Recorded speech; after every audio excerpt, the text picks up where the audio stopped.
কবি আৰু এটা বিশেষ কবিতা। এই বিষয়ত নৰ্থ আছাম নাৱে আৰম্ভ কৰা যাত্ৰা শীৰ্ষক অনুষ্ঠানৰ অন্য এটা খণ্ডলৈ মই ৰমেন বৰাই সকলোকে স্বাগতম জনাইছোঁ। আজি আমি গহপুৰৰ পূব প্ৰান্তৰ এগৰাকী কবিৰ ওচৰলৈ যাত্ৰা কৰিছোঁ আৰু এগৰাকী কবি এগৰাকী অভিযন্তা। নাবনী সোৱণশিৰি জলবিদ্যুৎ প্ৰকল্পৰ অভিযন্তা হিচাপে নিয়োজিত এইগৰাকী কবিয়ে বহুকেইটা বাস্তৱধৰ্মী তথা গ্ৰামাঞ্চলক প্ৰতিনিধিত্ব কৰা কবিতা লিখাৰ উপৰিও কিছু সংখ্যক তেওঁ যি সমাজ ব্যৱস্থাৰ বিৰুদ্ধে ক্ষোভ প্ৰকাশ কৰিও কবিতা লিখিছে। কিন্তু আমি এটা গ্ৰামাঞ্চলক প্ৰতিনিধিত্ব কৰা কবিতা নিৰ্বাচিত কৰিছোঁ আপোনালোকৰ বাবে। আহকচোন আমি যাওঁ সেইগৰাকী কবিৰ বাসগৃহলৈ আৰু শুনো তেখেতৰ সেই বিশেষ কবিতাটো আৰু লগতে জানো তেখেতৰ বিষয়ে কিছু কথা।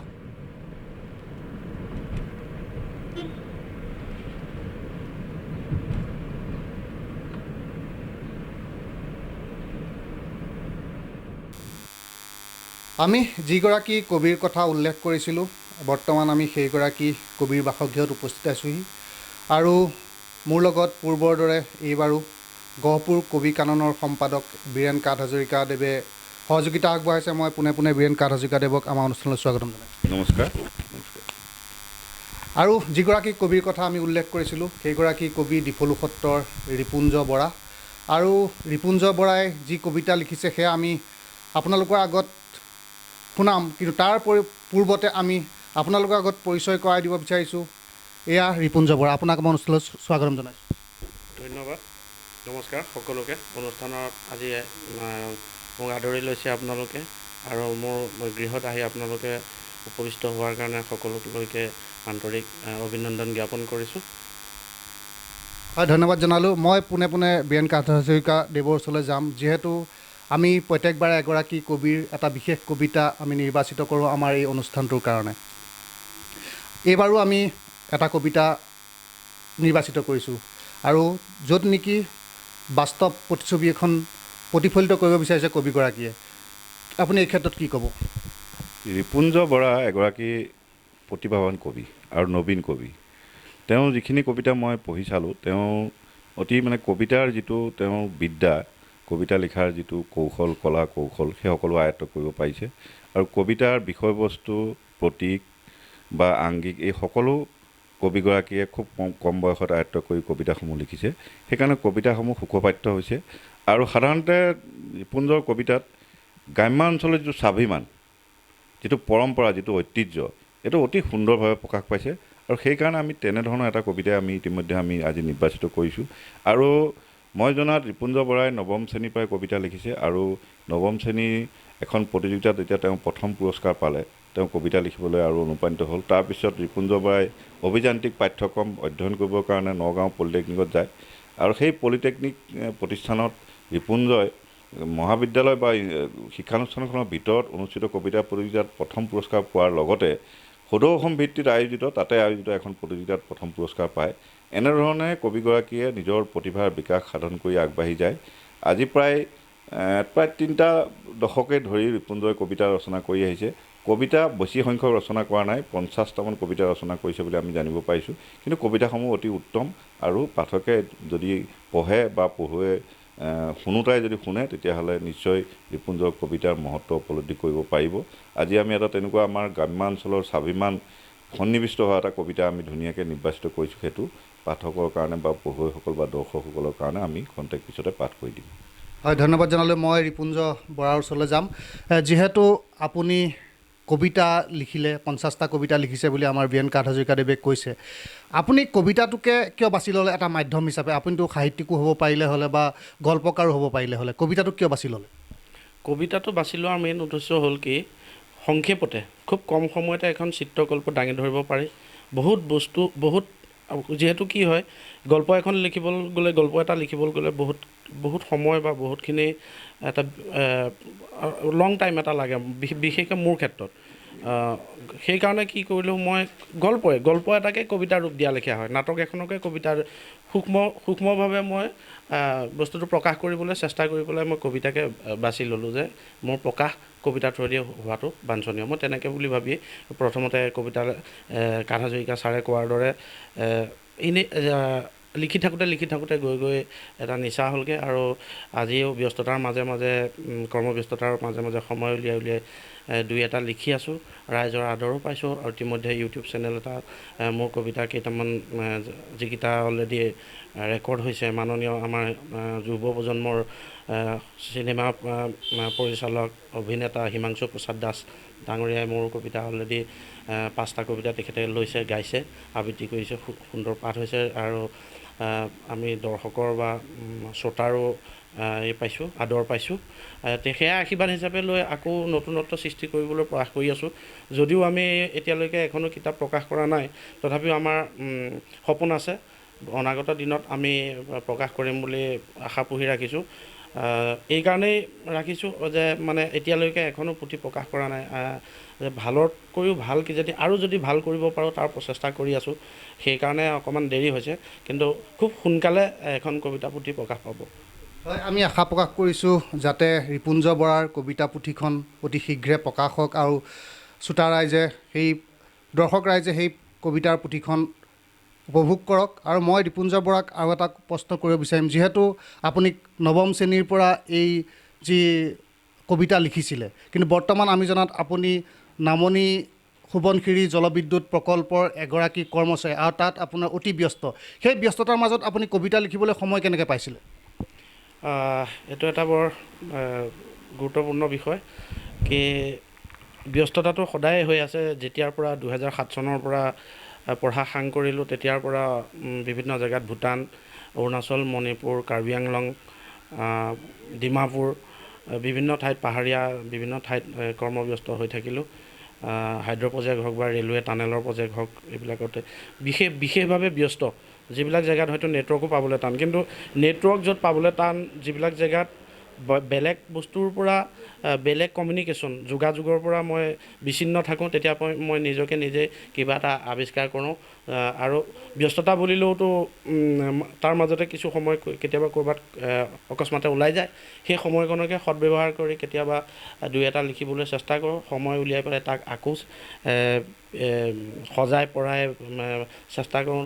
সময় সুবিধা মিলিলে কেতিয়াবা বাৰ্তা পখিলি আৰু বিভিন্ন কেইখন আলোচনী, অৱশ্যে নাম অহা নাই মোৰ এতিয়ালৈকে মনত, আৰু বিদ্যালয়ৰ সপ্তাহৰ মেগাজিনসমূহ, কলেজৰ মেগাজিন, এইবিলাকতো প্ৰকাশ হৈছিলে।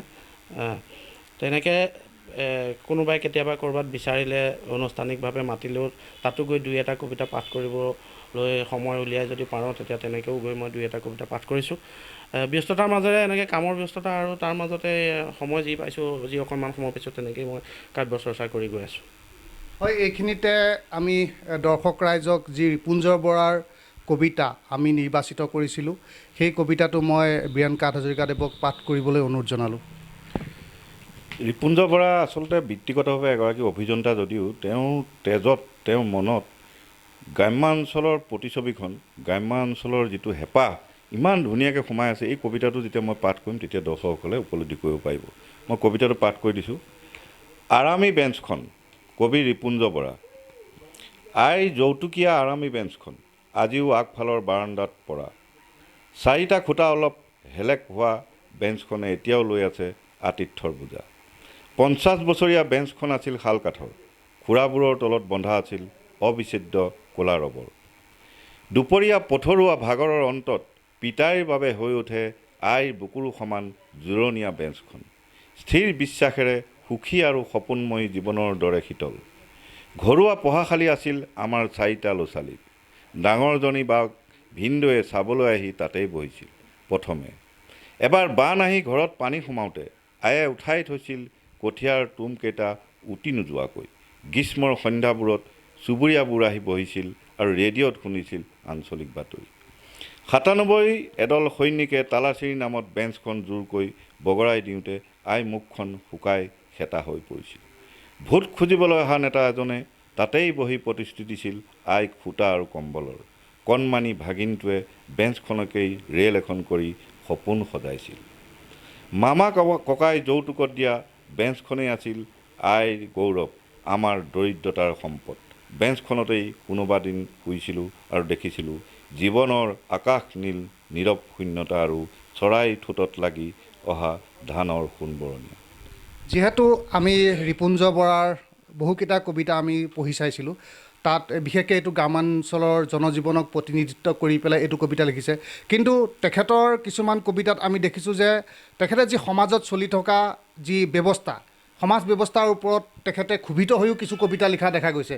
এই সন্দৰ্ভত এইগৰাকী কবিৰ বিষয়ে আপুনি কি ক'ব? নহয়, মই প্ৰথমে যিটো কবিতা আমি ইতিমধ্যে দৰ্শকসকলক আগবঢ়াইছোঁ তাৰ বিষয়ে অকণমান কৈ দিওঁ। মই আগতে কৈছোঁ যে গ্ৰাম্যাঞ্চলৰ স্বাভিমান অতি সুন্দৰভাৱে এই কবিতাটোত প্ৰকাশ পাইছে। অকল স্বাভিমানেই নহয়, যিটো আমাৰ সাতাম পুৰুষীয়া গ্ৰাম্য জীৱন, এই সাতাম পুৰুষীয়া গ্ৰাম্য জীৱনৰ এখন সম্পূৰ্ণ প্ৰতিচ্ছবি ইয়াত প্ৰকাশ পাইছে, যিটো হয়তো আজি আমাৰ বস্তুপাতি সমাজ ব্যৱস্থাই এই যিখন গ্ৰাম্যাঞ্চলৰ আলসুৱা ছবি, অতি আটকীয়া ছবি, সেইখন হয়তো লাহে লাহে আমাৰ মনৰ পৰা আঁতৰাই নিয়াৰ এটা পৰিৱেশ সৃষ্টি কৰিছে। কিন্তু হ'লেও আমাৰ কবিয়ে সৰুকালতে দেখা সেই আৰ্মি বেঞ্চখন, এই আৰ্মি বেঞ্চখন এটা প্ৰতীক, আৰু এই আৰ্মি বেঞ্চখনে হৈছে আমাৰ ঐতিহ্য, আমাৰ গ্ৰাম্যাঞ্চলৰ আমাৰ স্বাভিমান, আমাৰ পৰম্পৰা, আমাৰ ৰীতি নীতি, গোটেই গ্ৰাম্যাঞ্চলৰ যিটো আমাৰ ঐতিহ্য বা পৰম্পৰা বা কৃষ্টি সংস্কৃতি, আমাৰ জনজীৱন, আমাৰ স্বাভিমান, আমাৰ স্বাধীনতা, এই গোটেই কথাখিনি এই আৰ্মি বেঞ্চখনৰ প্ৰতীক হিচাপে কবিয়ে ব্যৱহাৰ কৰিছে। আৰু আৰ্মি বেঞ্চখনৰ কেইটামান ঠাই মই পঢ়ি দিছোঁ, চাবচোন আপোনালোকে কিমান এটা ধুনীয়াকৈ লিখিছে। দুপৰীয়া পথৰুৱা ভাগৰৰ অন্তত পিতাইৰ বাবে হৈ উঠে আইৰ বুকুৰ সমান জোৰণীয়া বেঞ্চখন। কিমান এটা সুন্দৰ শাৰী। আৰু লিখিছে, মামা ককাই যৌতুকত দিয়া বেঞ্চখনেই আছিল আইৰ গৌৰৱ, আমাৰ দৰিদ্ৰতাৰ সম্পদ। বেঞ্চখনতেই কোনোবা দিন শুইছিলোঁ আৰু দেখিছিলোঁ জীৱনৰ আকাশ নীল নীৰৱ শূন্যতা আৰু চৰাইৰ ঠোঁটত লাগি অহা ধানৰ সোণবৰণি। এই যে এতিয়া অভিযন্তা আমাৰ ৰিপুঞ্জ, এই অভিযন্তা ৰিপুঞ্জয় সেই আৰ্মি বেঞ্চখনত শুয়েই কিন্তু আজি অভিযন্তা হিচাপে প্ৰতিষ্ঠিত হ'ব পাৰিছে। আৰু মই ৰিপুঞ্জক এইকাৰণে ধন্যবাদ দিছোঁ, তেওঁ যান্ত্ৰিক সভ্যতাৰ এগৰাকী নাগৰিক হৈ, এগৰাকী অভিযন্তা হৈ, এগৰাকী বিজ্ঞানৰ ছাত্ৰ হৈও সেই আইৰ দিনত আইৰে অনা এই বেঞ্চখনৰ যে আৰ্মি বেঞ্চখনৰ ওমটো যে পাহৰি যোৱা নাই, সেইকাৰণে আমি কিন্তু তেখেতক সকলোৱে ধন্যবাদ দিয়া উচিত। এতিয়া মই আপোনাৰ প্ৰশ্নটোলৈ আহিম যে মই দুটামান কবিতা পঢ়িছোঁ, আপুনি মোক দিছিলে, তাৰ ভিতৰত তেখেতৰ এটা বিদ্ৰোহাত্মক সুৰ থকা কিছু কবিতা আছে। যুৱক হিচাপে বৰ্তমান সমাজ ব্যৱস্থাৰ কিছু অৱক্ষয়, কিছু স্খলন বা মানৱতাৰ পতন বা এনেধৰণৰ অন্যায় অবিচাৰ দেখি যিকোনো যুৱ শক্তিয়ে হয়তো প্ৰতিবাদ কৰে। আমাৰ ৰিপুঞ্জয় প্ৰতিবাদৰ মাধ্যম হিচাপে কবিতাক বাছি লৈছে। ভাল হৈছে, কবিতা এটা অতি সুন্দৰ বিদ্যা, এটা কলা, আৰু এই কলাৰ যোগেদি কলাত্মকভাৱে প্ৰতিবাদ কৰাটো সমাজৰ বাবে ভাল লক্ষণ, আৰু মই ৰিপুঞ্জৰ এই দুইটা দিশকে মই শলাগিছোঁ। হয়, ধন্যবাদ জনালে। মই ৰিপুঞ্জ বৰাৰ ওচৰলৈ যাম। যিহেতু আপোনাৰ কবিতাত আমি বাস্তৱ যিখন প্ৰতিচ্ছবি দেখিছোঁ আমাৰ সমাজ জীৱনৰ, আৰু লগতে আমি প্ৰায়বিলাক কবিতাত আপোনাৰ দেখিছোঁ আপুনি যিটো সমাজৰ এটা ব্যৱস্থাটোৰ বিপক্ষে মাত মতাৰ চেষ্টা কৰিছে, যিটো হয়তো এটা প্ৰতিবাদী কণ্ঠ বুলি ক'ব লাগিব। আপুনি এইটো কিহৰ মাধ্যম হিচাপে বাছি ল'লে যে আপুনি নিজে ক'ব নোৱাৰা কথাখিনি কবিতা আকাৰে প্ৰকাশ কৰিব বিচাৰিলে নেকি? হয়, শিল্পী কবি হৈও সমাজত ঘটি থকা যিবিলাক অন্যায় অনীতিৰ হকে মাত মাতিব পাৰি, এটা কবিতা লিখিও যদি মাত মাতিব পাৰি বা এটা কবিতা লিখিও যদি সচেতন মহলক মেছেজ এটা দিব পাৰি যে হয়, এই বস্তুটোৰ এটা অনীতি হৈছে, অন্যায় হৈছে, তে হয়তো কাণসাৰ নথকা ব্যস্ততা ভৰা জীৱনত মানুহৰ হয়তো কাণসাৰ নাথাকিবও পাৰে, কিন্তু এটা কবিতা পঢ়ি পেলাই যদি জগাই তুলিব পাৰি তেনেকুৱা এটা যে অন্যায় হৈছে বা দেশপ্ৰেম ভাৱ এটা যদি জাগি আহিছে বা কোন দিশে আমি আমাৰ উচ্ছৃংখল হৈছে বা বিশৃংখল হৈছে, তেনেকুৱা এটা যদি বিষয়বস্তু লৈ পেলাই যদি অকণমান দুটা লাইন লিখিও যদি আনিব পাৰি সমাজক, বা যুৱ উচ্ছৃংখল আমাৰ যিটো হৈ আছে সেই খাম কাটাব পাৰি, বা বৰ্তমান সমাজত বিশেষকৈ যি ভয়াৱহ ৰূপ হৈ আছে, সকলোৱেতো জ্ঞাত, মই স্পষ্টকৈ নক'লেও কি হৈ আছে কি নহৈ আছে। আমাৰ উপৰোক্ত কবি, মাননীয় কবি নীলিম কুমাৰে দুদিন পূৰ্বে এটা কবিতা লিখিছে, বিশেষ খলকনি জন্তুবিধৰ নাম কি আচলতে বিশেষ বস্তুটো মই কি জন্তু যি জন্তুৰ পেট নভৰে মই বিষয়বস্তুটো কৈছোঁ লাইন বাই লাইন কোৱা নাই ঠিক সেই কবিতাটো এটা সুন্দৰ মেছেজ বাৰ্তা আগবঢ়াইছে সকলোকে সচেতন মহলক কবিতাটোৱে কি কৈছে সাধাৰণ মানুহৰ হয়তো বোধগম্য হৈ গৈছে পৰিস্থিতিৰ লগত খাম কাটি গতিকে কবিতাই এটা বিদ্ৰোহ যে দুদিন পূৰ্বে ঠিক মাননীয় হিমাংশু প্ৰসাদ দাসে এটা গান গাইছিলে যে চামুচেৰে দি তুমি বেলচাৰে নিলা ঠিক সেইটো এটা বিদ্ৰোহ শিল্পীৰ বিপ্লৱ মানে প্ৰতিবাদ যে বৰ্তমান মহলাক সচেতন কৰি তোলাৰ এটা ইংগিত গতিকে ঠিক তেনেকুৱাই এটা কথা বুলি মই ভাবোঁ হয় মই যিহেতু এইখিনিতে ৰিপুঞ্জ বৰাৰ মুখেৰে এটা মই কবিতা আমাৰ দৰ্শকক শুনাবলৈ অনুৰোধ জনালোঁ ধন্যবাদ তো ব্যস্ততা আছিলে যিহেতু মই আজি ৰাতিপুৱাহে আহি পালোহি গতিকে কবিতাৰ ডায়েৰীখন বা বহীখন মই মোৰ কৰ্মস্থলীতে এৰি থৈ আহিলোঁ সেইমতে মই অৱশ্যে মোবাইলত চাই পেলাই কবিতা গোৱাটো মই নিজেও বেয়া পাওঁ আনেও কাইলৈও বৰ এটা মই পচন্দ নকৰোঁ তথাপিও আজি আপোনালোকৰ ওচৰত ক্ষমা খুজি মই ভুলটোকে নিজে কৰিবলৈ ওলাইছোঁ যিহেতু ইতিপূৰ্বে গ্ৰাম্য জীৱনৰ কথা ওলাইছে তো গ্ৰাম্য জীৱনতেই থাকক গ্ৰাম্য জীৱনৰ লৈ আৰু অন্য এটা কবিতা মই লিখিছিলোঁ ই এটা একচুৱেলি সোঁৱৰণ বুলি ক'লেও ভুল নহয় যিবিলাক সচৰাচৰ এটা ৰূপ যিটো মনলৈ আহিলে তাকেই মই কবিতাৰ ৰূপে উপস্থাপন কৰিলোঁ আৰু খালি কি হৈছে য'ত উপস্থাপন কৰিছোঁ মই ক'ৰ পৰা কৰিছোঁ কোন জেগাৰ পৰা কৰিছোঁ সেইটো এটা ইয়াত এটা হৈছে যিটো পৰিলক্ষিত হৈছে কবিতাটোৰ শিৰোনাম হৈছে কি উলটি আহোঁতে লৈ আহিলোঁ মই এতিয়া ক'লৈ উলটি আহোঁতে কি লৈ আহিলোঁ সেই বস্তুটোৱে ইয়াৰ এটা মূল বিষয়বস্তু উলটি আহোঁতে লৈ আহিলোঁ বুকুত একুৰা জুই অথবা এথালি ফুল মাৰ চাউল চলা জিনজিননি আৰু খুন্দনাৰ খুটুং টুং শব্দ শয্যাগত সহোদৰৰ চকুৰ পিৰিকটিৰ শেষ কম্পন লৈ আহিলোঁ নামঘৰৰ বিত্তাসুৰবধৰ বচন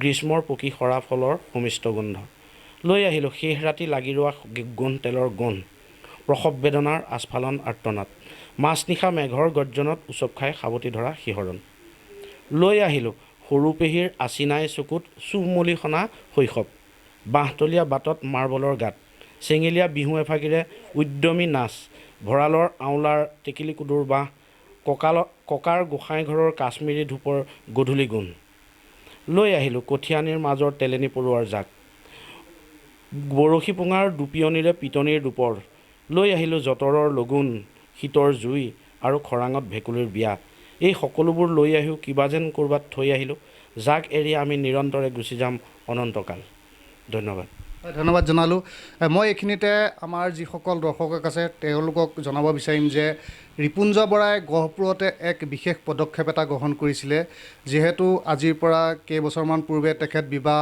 পাশত 3 বছৰ পূৰ্বে বিবাহ পাশত আবদ্ধ হৈছিলে আৰু তেখেতে সেই বিবাহ কাৰ্য সমাপনৰ সময়ত যি বিবাহলৈ অতিথি আহিছিলে সেই প্ৰত্যেকগৰাকী অতিথিক একোটিকৈ গছপুলি প্ৰদানৰ এক বিশেষ পদক্ষেপ গ্ৰহণ কৰিছিলে সেয়া মই ৰাইজৰ আগত দাঙি ধৰিছোঁ যিহেতু এইটো এটা ইতিবাচক কৰ্ম এনেকুৱা কৰ্ম আমাৰ কাৰণে বা 10জনৰ কাৰণে এক অনুপ্ৰেৰণাদায়ক মই বি.এন. হাজৰিকা দেৱৰ ওচৰলৈ যাম কি ক'ব এই কবিগৰাকীৰ বিষয়ে নহয় তেখেতে যিটো কবিতা পাঠ কৰিলে ৰিপুঞ্জয় আৰু মই যিটো কবিতা পাঠ কৰি দিলোঁ দুইটা আমাৰ গ্ৰাম্য জীৱনৰ পটভূমিত লিখিত কবিতা এতিয়া বিদ্ৰোহাত্মক কবিতা বা বিপ্লৱী কবিতা লিখাৰ প্ৰসংগটো ইতিমধ্যে আহিছে কিন্তু মই ৰিপুঞ্জ বৰাক মই অনুৰোধ জনাম তেখেতে যিটো এটা ধৰণ এটা সুন্দৰ প্ৰতিভা লৈ পেলাই গ্ৰাম্য অঞ্চলৰ পটভূমিত কবিতা লিখিছে সেই ঐতিহ্যৰ ধাৰাটোৱে তেখেতে থাকক তেখেতে ইতিমধ্যে আৰ্মি বেঞ্চখনৰ কথা লিখিছে সেইখন আমাৰ মাজৰ পৰা হেৰাই গৈছে আমাৰ আইতাৰ সাধু কথা কোৱা চোতালখন আমাৰ মাজৰ পৰা হেৰাই গৈছে আমাৰ ঢেঁকীশালটো হেৰাই গৈছে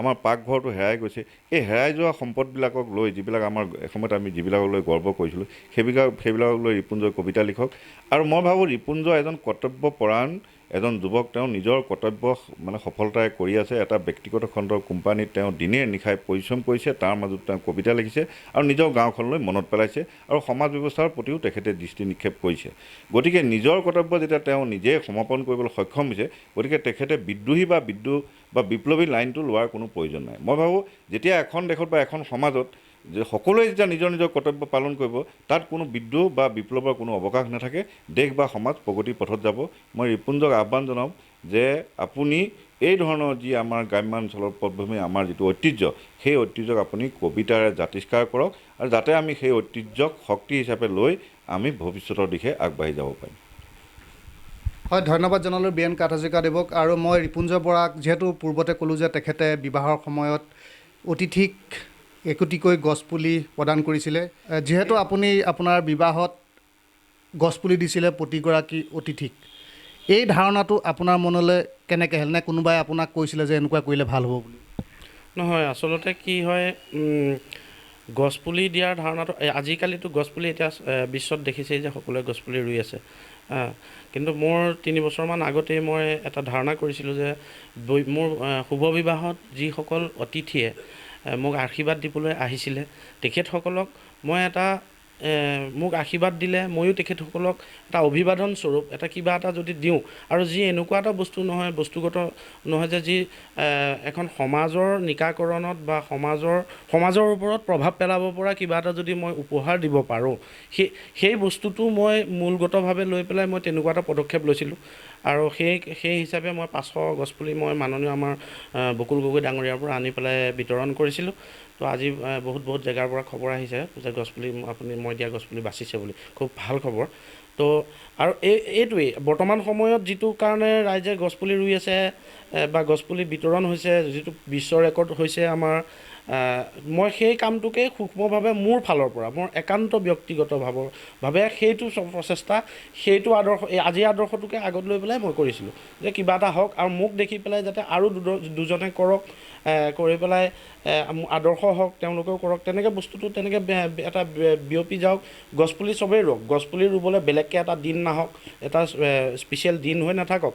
মই সুবিধা পাই পেলাই মোৰ বিবাহ দিনটোত দিলোঁ, ঠিকেই আছে, কিন্তু এনেকুৱা নহয় যে কিবা এটা ৰেকৰ্ডৰ কাৰণে কিবা তেনেকুৱা নহয় যে। আৰু চবতকৈ ডাঙৰ কথা হ'ল কি, গছপুলি এটা ৰুই পেলাই গছপুলিটো চোৱা চিতা কৰি ডাঙৰ কৰাটোহে ডাঙৰ কথা। গছপুলি এটা দিলোঁ, মই ঠিকেই কৈছোঁ। আৰু সেইটো কাৰণে মই আজি বহুত মানুহক 500 অৱশ্যে 500 জীয়াই নাথাকিলেও প্ৰায় সংখ্যক মোৰ পৰিয়ালবৰ্গৰ মানুহে মোক কৈছে তই বিয়াত দিয়া গছপুলিটো জীয়াই আছে। তো গতিকে মই সেই যে মেইন কথা গছপুলিটো দিছোঁ, সমাজৰ এটা বাৰ্তা হওক, আমাৰ প্ৰাকৃতিক বৈচিত্ৰ ভাৰসাম্য ৰক্ষা হওক, এইবিলাক উদ্দেশ্য লৈ পেলাই মই গছপুলিটো দান কৰিছিলোঁ, ৰাইজক উপহাৰ কৰিছিলোঁ। হয়, ধন্যবাদ জনালোঁ। মই বীৰেণ হাজৰিকাদেৱৰ ওচৰলৈ যাম। যিহেতু ৰিপুঞ্জ বৰাই এগৰাকী কবিও, আৰু লগতে তেখেত এটা প্ৰকৃতিপ্ৰেমীৰ নিদৰ্শনো দাঙি ধৰিলে। কবিতা আৰু প্ৰকৃতিপ্ৰেমী, এই দুইটা ৰিপুঞ্জৰ ভিতৰত আপুনি কি ক'ব? এইটো একেবাৰে মানে চিৰসত্য কথা। কবিৰ লগত প্ৰকৃতিৰ লগত কবি সদায় আছে। প্ৰকৃতি অবিহনে কবি কেতিয়াও সৃষ্টি হ'ব হয়তো নহ'লহেঁতেন। যদি আমি এই সুন্দৰ প্ৰকৃতিখন নাথাকিলেহেঁতেন, মোৰ মতে কবিতাই হয়তো সৃষ্টি নহ'লহেঁতেন। গতিকে ৰিপুঞ্জ বৰাৰ যিটো কাব্যিক অনুভূতি আছে, সেই অনুভূতিৰ লগত তেখেতে প্ৰকৃতিৰ লগত একাত্ম হৈ পেলাই তেখেতে ভাবিছে যে মই প্ৰকৃতিটো মই কবিতাৰ সৃষ্টি কৰোঁ। একোজোপা গছ, এটা গছ পুলি এটা কবিতাৰ দৰে। গতিকে ৰিপুঞ্জ বৰাই ভাবিছে যে মই গছপুলি দিওঁ, সেই গছপুলি লহপহকৈ বাঢ়ি আহক আৰু এজোপা ধুনীয়া গছ হওক, তাত ফুল লাগক, ফল লাগক, গতিকে তাত ছাঁ দিয়ক, সেই এটা সুন্দৰ কবিতা হ'ব। গতিকে ৰিপুঞ্জ বৰাৰ প্ৰকৃতি আৰু কবিতাৰ প্ৰেম অভিন্ন বুলি মই ভাবিছোঁ, আৰু ৰিপুঞ্জক মই ধন্যবাদ জনাইছোঁ যে কবিতাৰ লগতে আন এক কবিতা, বৃক্ষ বা গছ বা গছপুলিক তেখেতে আঁকোৱালি লৈছে, আৰু দুইটা একেবাৰে একেটা ধাৰাটো লৈ যোৱাৰ প্ৰয়াস কৰিছে। আৰু ভৱিষ্যতেও মই ভাবোঁ ৰিপুঞ্জই এইদৰে গছপুলি বিতৰণ বা গছপুলি ৰোপণৰ জৰিয়তে কবিতা আৰু গছপুলি দুইটাই কাম কৰি যাব বুলি মই আশা ৰাখিছোঁ। হয়, দৰ্শকসকল, এয়া আছিল আমাৰ যাত্ৰা অনুষ্ঠান। আৰু এই অনুষ্ঠানত আমি প্ৰতিবাৰে এগৰাকী নতুন কবি, আচলতে নতুন নহয়, বহুতৰ কাৰণে নতুন হ'ব, কিয়নো তেওঁলোকে নিৰলসভাৱে কবিতা চৰ্চা কৰি আহিছে, কাব্য চৰ্চা কৰি আহিছে, কিন্তু তেওঁলোকে বহুতে চিনি নাপায়। ৰিপুঞ্জ বৰাক বহুতে চিনি পালেও গহপুৰত আমি ৰিপুঞ্জ বৰাৰ যি কাব্যিক প্ৰতিভা সেয়া দেখুৱাবলৈ আমি তেখেতৰ ঘৰত উপস্থিত হ'লোঁ। আৰু আমাৰ অনুষ্ঠানটো চাই আপোনালোকে কেনেকুৱা পালে আমাক নিশ্চয় জনাব বুলি আশা প্ৰকাশ কৰিলোঁ। ধন্যবাদ।